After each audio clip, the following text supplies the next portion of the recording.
Hoy va de dorado, de fiesta, de alegría y de poner un toquecito diferente a nuestro pelo, así como veis en este vídeo. Así que si queréis saber qué es lo que me pongo, de dónde lo consigo y daros unas ideas de cómo los podéis arreglar de una forma súper alegre, quedaros que ahora empiezo con el vídeo.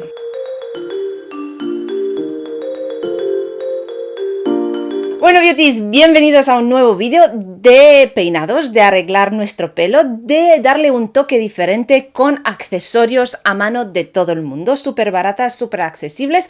Las he pillado por SHEIN, pero también las encontráis por ALIEXPRESS y por diferentes páginas. Es una bolsita con diferentes cositas, como veis en este vídeo, accesorios para el pelo.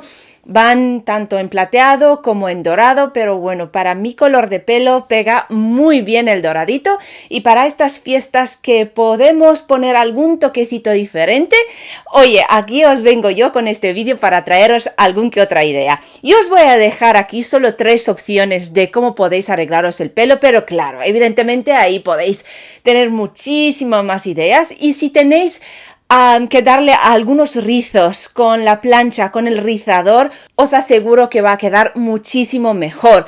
Os dejo con las ideitas y nos vemos.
Bueno, espero que os haya gustado mi propuesta.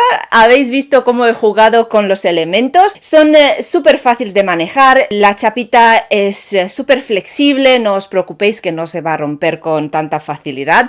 Y bueno, en la caja de información os dejo enlaces directos a SHEIN o ALIEXPRESS para que veáis estos productos y así adquirirlos directamente y no tener que buscar. Oye, si tenéis alguna idea de algún accesorio súper chulo e interesante, en especial para estas fiestas, me gustaría saberlas. Como siempre, yo os deseo una feliz semana y os mando muchos besos. ¡Mua!